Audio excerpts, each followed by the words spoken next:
What if I told you that death isn't the end, but rather a doorway to seeing the future? A future so vivid, so terrifying, that it could change the course of history itself. That's exactly what happened to me. I died. And in that brief moment, when my body lay still and the world around me grew dark, I was shown something that defies logic, that challenges everything I thought I knew about fate. Nations, yes, entire nations, on the brink of unimaginable changes, some rising to power in a way I could never have predicted, and others collapsing. The world we know today turned upside down in 2025. But here's the most chilling part. It wasn't a random vision, nor was it some kind of prophetic dream. It felt like I was there, like I was a witness to a divine plan unfolding before my eyes. What I saw, however, wasn't just a glimpse into the future. It was a warning. As I stand here, now, alive, I can't shake the images. 2 nations rise from the ashes, while 3 others, once global giants, face a terrible, irreversible decline. The most unsettling part, these events are already in motion, and 2025 is where everything changes. But how did this all begin? And why, of all people, was I shown this vision? Let me take you back to the moment when it all started, when my life and the world changed forever. My name is Amelia Lawson, and I was just an ordinary woman living in the heart of Sydney, Australia. I had always believed in living a simple life, focusing on my career and my relationships. I was a manager at a bustling marketing agency, loved hiking in the Blue Mountains on weekends, and spent my evenings curled up with a good book.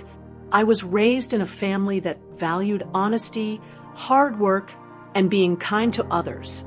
My parents, though religious, weren't too insistent on the rules. We went to church on Sundays, but there was never any pressure.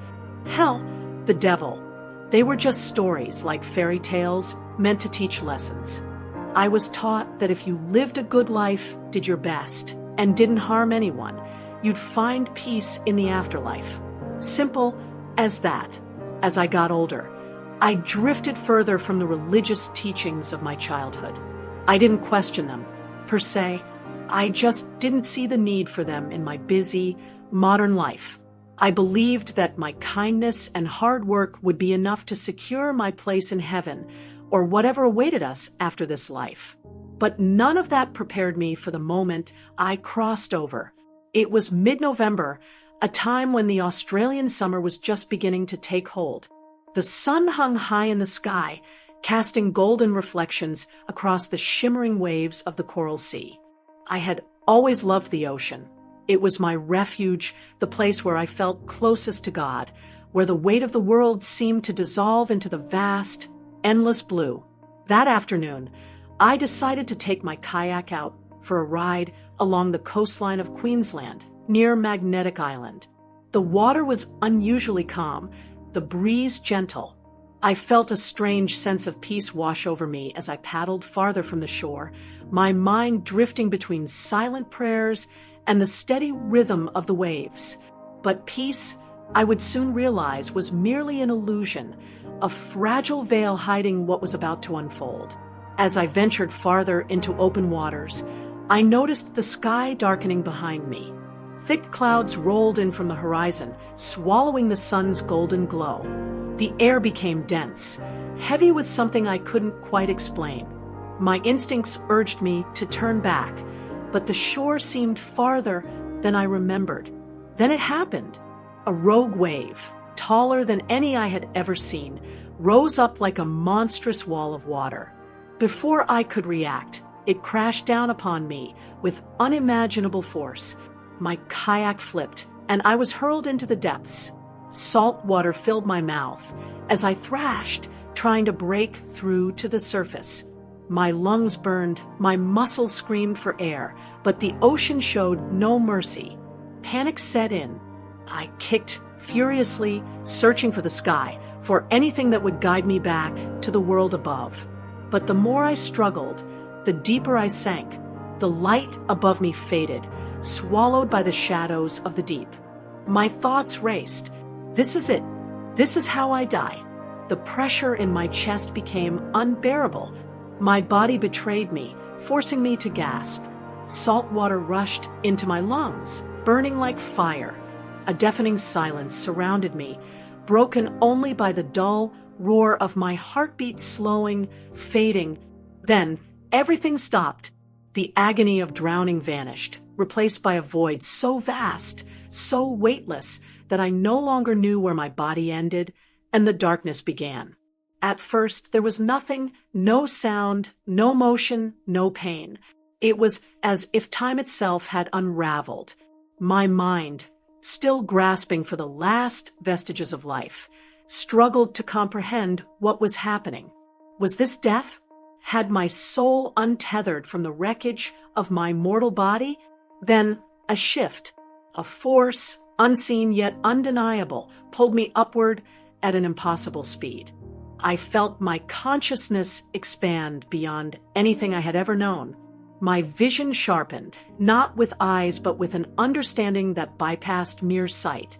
I was rising, yet I felt no wind, no resistance, only acceleration into a realm beyond human comprehension. Light, not just light, but an ocean of brilliance stretching into eternity. It was not blinding but alive, pulsing with a rhythm that resonated within me. The moment I entered it, a deep peace settled over my soul, washing away every fear, every doubt. This was not some hallucination. This was real, more real than anything I had ever known. Ahead, the light condensed, shaping itself into a grand gateway unlike anything built by human hands. It shimmered, not of gold or metal, but of something living, something eternal. I stepped forward, not with feet, but with will, and as I crossed the threshold, I knew with absolute certainty I had entered the realm of the divine. The landscape before me was unlike any earthly paradise. Mountains of crystal stretched toward a sky that swirled with colors beyond imagination. Rivers of light flowed through fields of radiant grass, each blade shimmering with a life of its own. A warmth, both physical and spiritual, wrapped around me like an embrace. And then I saw him. At first, he was a figure in the distance, standing atop a hill bathed in golden light. As he approached, I felt my very essence tremble, not with fear, but with awe. His presence was overwhelming, a perfect balance of love and authority. He was not just a man. He was not just a king. He was everything. His eyes met mine, and in that instant, I saw eternity reflected within them.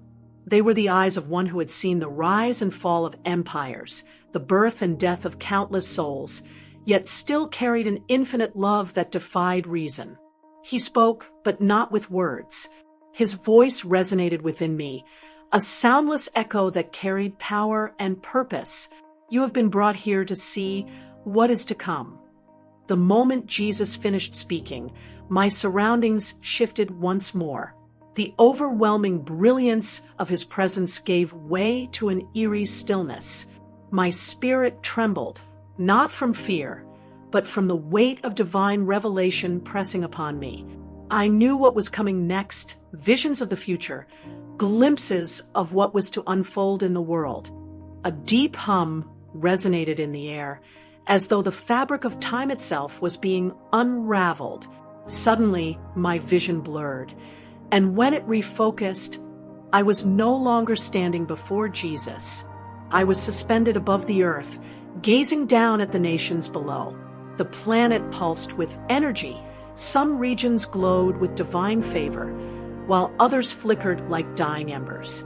Then, the first vision erupted before me, like a living tapestry, unraveling in waves of light and shadow. A fierce wind roared past me, carrying the scent of rain and earth. I found myself hovering over an immense land, its vast forests stretching endlessly, a river like a silver serpent weaving through the heart of the nation. I knew instantly I was looking at Brazil, but the land was troubled. Thick clouds of smoke billowed over its cities, the cries of the desperate rising like a mournful hymn. The economy was in turmoil, leaders gripped by corruption, and the land itself seemed to weep. The great Amazon, the lungs of the earth, was gasping for breath as deforestation and greed drained its life away. Then, like a bolt of lightning piercing the darkness, a shift occurred. A leader emerged, not one born from the circles of the powerful, but from the very heart of the people. He carried no crown, no extravagant robe, but his words ignited a fire within the nation. His leadership was unlike anything Brazil had seen before. He spoke of restoration, not just of the land, but of the soul of the country. He called for unity, justice, and a return to righteousness. And then something miraculous happened. The economy, once strangled by corruption, began to heal. Industries rose, but this time not at the cost of the environment. Brazil became a beacon of sustainability, leading the world in clean energy. Rivers once polluted ran clear, forests once burning stood tall again. The world turned its eyes toward Brazil, not as a struggling nation, but as a guiding light in an age of environmental collapse. I saw skyscrapers powered entirely by the sun, entire cities harnessing wind and water to generate life. The very nation that once teetered on the edge of destruction was now at the forefront of global change. And at the heart of it all, people knelt in prayer, their faith stronger than ever.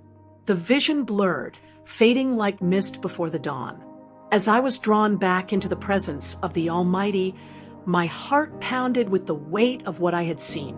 Brazil, once a nation on the brink, would rise again, not through wealth or war, but through the power of righteousness and renewal. The moment I was drawn into the next vision, the atmosphere around me shifted. The radiant light that had embraced me dimmed, and I was transported high above a land dense with movement, energy, and fervor. Below me stretched an ancient civilization teeming with 1 billion souls. Its streets pulsed with life, its air crackled with ambition. I knew at once that I was witnessing the rise of an Eastern Titan. I saw a city glowing with innovation, skyscrapers etched against the sky, humming with technology that rivaled and even surpassed the Western world. But this was not merely an economic ascent. It was a transformation unlike any the world had seen before. A people once overlooked had awakened to their true potential. They had learned from history, from oppression, from struggle. Their time had come. Before me, I saw industries once dismissed as fledgling, now dominating global markets. Factories no longer produced mere exports. They pioneered advancements that redefined science and technology. The world, once hesitant to acknowledge this land's growing power, could no longer look away. Suddenly, I was no longer among the bustling streets. I was soaring beyond the clouds. My vision focused on a space station, vast and gleaming, orbiting the Earth. I saw engineers and scientists, their hands steady, their minds aligned with purpose. The cosmos, once the playground of a few dominant nations, now bore the imprint of this rising force. Lunar bases, unmanned Mars missions, and a new dawn of space exploration. What had once been a dream was now unfolding before me. But beyond these advancements, a greater force propelled this nation forward, a collective consciousness that sought not just prosperity, but a higher calling, a spiritual resurgence intertwined with progress, an understanding that true power does not come from wealth alone, but from wisdom. As I drifted back toward the Earth, I saw a new battlefield, one that did not require weapons of destruction, but rather minds of unparalleled brilliance. Artificial intelligence was no longer a tool for automation. It had become an entity of its own, shaping economies, driving healthcare breakthroughs, and forging new paths for humanity. Here, in the heart of this nation, AI was not feared, nor was it abused. It was harnessed with precision, woven seamlessly into society. Digital landscapes flourished, and innovation flowed like an unstoppable current. The world looked on in awe, and for some, in fear, because where others hesitated, this land had seized the future. But my vision was not confined to science and technology alone. I saw alliances shifting, world leaders turning their gazes eastward. Where there was once dependency, there was now dominance. Where there was once imitation, there was now leadership. This nation had transcended its former place in global rankings. It had become the one others sought to emulate. Rival nations, once dismissive, now extended their hands, seeking trade, seeking counsel. The nation's influence was no longer limited to its borders. It had become the fulcrum upon which world economies pivoted. I saw flags raised in its honor, treaties signed in its presence, and decisions made in its halls of power. Yet, I felt an underlying tension. Some would see this rise as a threat. Others would attempt to resist the inevitable. The world was shifting, and as this nation ascended, the collapse of others seemed all but certain. Then, as if in confirmation, a whisper resonated through the air. Watch closely, for the old will crumble and the new will reign. The meek shall inherit the earth, and the wise shall lead the nations. And in that moment, I knew the nation before me was India. The golden glow of India's rise faded, and suddenly I was thrust into another vision, one far darker, heavier, and filled with an overwhelming sense of dread. The air around me thickened, as if suffocating under an invisible weight. The sky above cracked with a deep, ominous rumble, and before me, a vast land stretched out, covered in ice and shadow. The people moved like ghosts, silent, uncertain, afraid. Something terrible was happening, something unseen, yet undeniably real. A powerful force had been shaken from within. I saw great halls filled with men in suits, their voices raised in fury, their faces twisted with desperation. Papers were scattered across the floor, some marked with seals of authority, others stamped with words I could not read. But their meaning was clear: chaos, uncertainty, and fear. Then the scene changed. I was in the heart of a great city, one that once stood firm and proud. Now it was unraveling. Storefronts stood empty, their windows shattered. Long lines of people stretched for blocks, their faces hollow, their hands clutching what little they had left. The streets were no longer filled with the march of power, but with the echoes of desperation. I turned a corner and saw a grand palace, one that had ruled for centuries with an iron grip. But within its walls, I felt a struggle, a battle not fought with guns or armies, but with whispers, betrayals, and shifting allegiances. Leaders who once stood united now eyed one another like enemies, each fearing the knife that could come from behind. I was pulled deeper into the vision, where I saw an aging leader standing at the edge of a vast table, his hands gripping its surface as though holding on to power itself. His once commanding presence now seemed frail, his voice laced with a tension that could snap at any moment.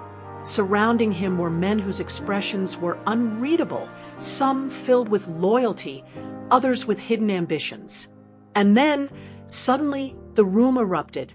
Voices clashed, fists slammed onto wood, and one by one, those closest to him began stepping away. Outside, the nation trembled. Protests ignited like wildfire, the people screaming for change, while soldiers patrolled the streets with uncertain eyes. I saw a currency once deemed strong crumble like dust in the wind, its value fading as markets collapsed and entire industries shut down. Once mighty alliances fractured, and old enemies watched from afar, waiting for the inevitable moment to strike. A sudden, chilling realization swept over me. This was not the fall of a mere government. This was the unraveling of an empire. And then, as if to confirm my fears, a single word echoed in my mind. Russia! The vision shifted, and I found myself standing on the edge of a great city, a place of towering stone buildings, ancient history woven into its streets. The air was thick with uncertainty. I saw a flag, once a proud emblem of unity, now fluttering in the wind, tattered and fraying at the edges. The Union Jack. In the distance, the bells of Big Ben tolled, but their sound was hollow, almost mournful. I walked through the streets of London, but something was wrong. The roads were filled with protesters, their voices a chorus of discontent. Placards screamed demands for change, some calling for independence, others for economic relief. The people's eyes burned with frustration, their voices cracking under the weight of long-standing grievances. Suddenly, the vision pulled me deeper, taking me beneath the surface. I found myself inside a vast room, where leaders sat around an enormous oak table. The tension between them was palpable. Maps were scattered across the table, marked with boundary lines, some drawn in red ink. One man pounded his fist, his voice rising above the rest. "We are being dragged down. If this government will not listen, we must break away." Across from him, another figure sat in silence, rubbing his temples as if the weight of centuries rested on his shoulders. The words Scotland, Wales, and Northern Ireland echoed through the room. I realized with growing horror that the United Kingdom was fracturing before my eyes. Then, the vision shifted again. I stood outside the Bank of England, its mighty pillars now symbols of a crumbling foundation. Screens flickered with news headlines, economic collapse imminent, pound sterling in freefall, mass exodus of investors. The financial heart of the nation was failing. Shops were closing, businesses crumbling, families struggling to afford even the most basic necessities. I saw Parliament engulfed in a storm, not of rain, but of chaos. Inside, lawmakers shouted over each other, their faces contorted with panic. Old alliances had shattered, and no one could agree on a path forward. The country was no longer one, but many warring factions fighting for survival. The vision darkened, and I saw foreign powers circling like vultures, waiting for the perfect moment to strike. Economic takeovers, political interference, quiet manipulations from the shadows.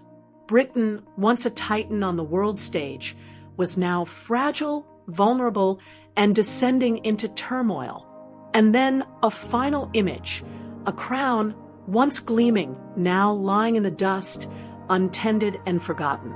The United Kingdom was no longer united. The unraveling had begun. A chilling silence fell over the vision, a quiet that felt unnatural. Then, a violent wind ripped through the sky, pulling my spirit forward.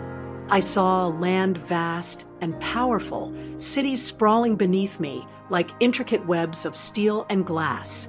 But something was terribly wrong. The air carried the weight of fear, of anger, of a people at war, not against a foreign enemy, but against themselves. I found myself in the middle of a great city, one I instinctively recognized. Towering skyscrapers lined the horizon, once symbols of prosperity, now overshadowed by looming unrest. On the streets below, chaos raged. Crowds swarmed through avenues, their faces twisted in fury, voices raised in desperate cries. Some carried banners and signs, others weapons. Fires burned unchecked, their flames licking at the bones of a civilization that had forgotten its own foundation. The scene shifted, and I stood before a grand building, white pillars, an iconic dome, fractured at its very core. A symbol of governance now riddled with fractures, both literal and figurative. I saw men and women inside, arguing with reckless abandon, their words poisoned with venom. Leadership had crumbled, order was no longer recognized. Those in power no longer led, they clung, desperate and terrified, as their authority slipped like sand through their fingers. Then I was pulled again, soaring over landscapes that once held unity, now split by deep divisions. I saw states turning against one another, refusing to bow to the central power.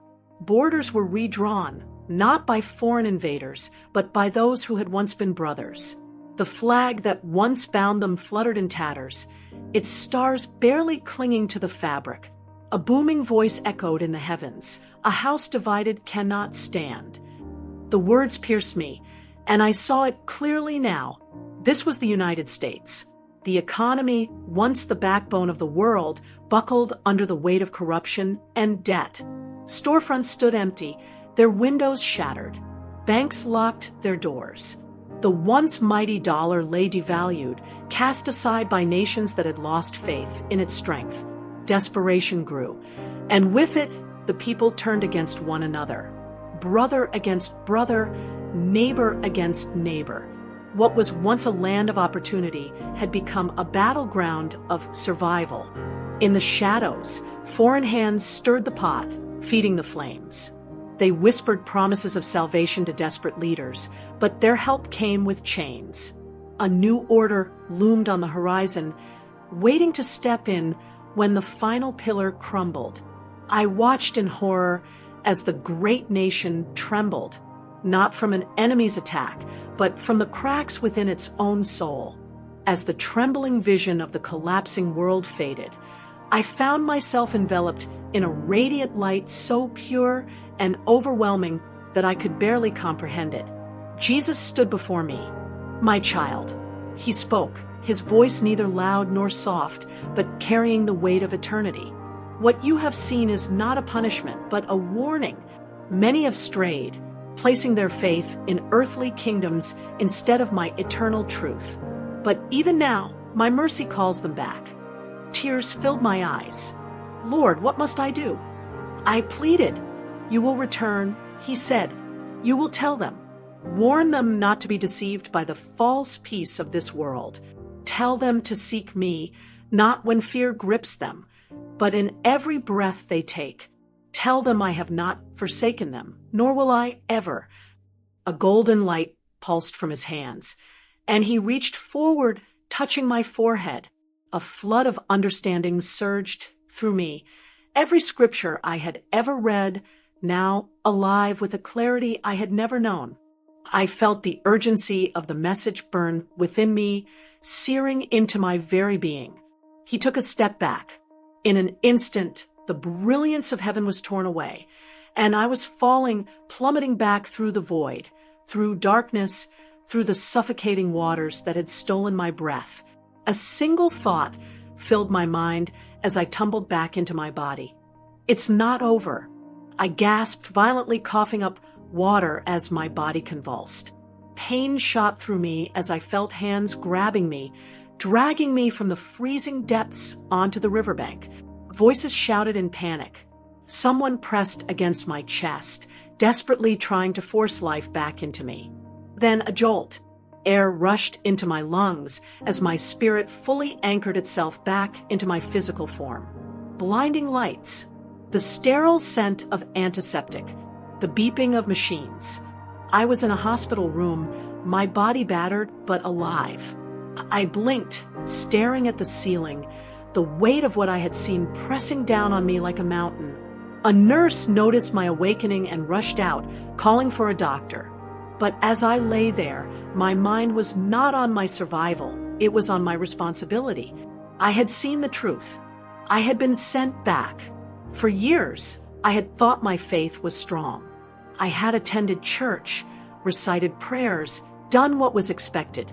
But now I realized none of it had truly anchored me in Christ. My faith had been shallow, a ritual, not a relationship.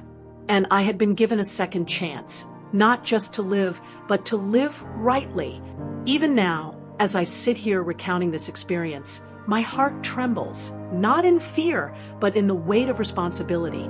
What I saw, what I felt, what I learned, it was not just for me. It was for you, for all of us. The visions were not given to entertain, nor to provoke unnecessary fear, but to awaken souls slumbering in complacency. I was allowed to return, because my work was not done, and neither is yours. What I witnessed was not distant, nor was it symbolic. It was real. The rise of nations, the fall of great empires, the cries of the lost. It is unfolding even now. Some will listen, some will scoff, but the truth remains, unmoved by opinion. I share this not as a scholar or prophet, but as a soul that was shaken to its core, brought back from the very edge of eternity to deliver a message.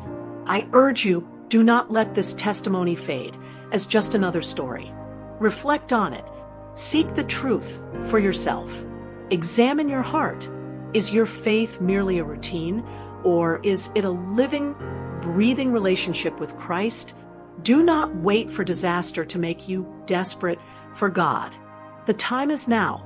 If this message resonated with you, if it stirred something deep within your soul, I invite you to be part of this journey.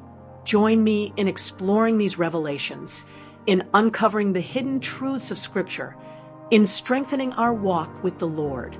Subscribe to this channel, not for my sake, but for the sake of staying vigilant in these times of great shaking. We will continue diving into prophecy, exploring the mysteries of God's Word, and preparing for what is to come. I encourage you to share your thoughts in the comments. Have you experienced a divine warning? Have you seen signs of these changes in the world around you? Let's start a conversation, a community of watchmen who refuse to sleep while the storm approaches. We must stand together, alert and unwavering. If you found this testimony powerful, share it. Let those who are asleep awaken. Let those who are doubtful question. Let those who are fearful find hope. Darkness is spreading, but so is the light. The choice remains in our hands. The visions continue, but so does our mission. Are you ready? Subscribe. Stay watchful. And most importantly, seek God while there is still time. This is just the beginning.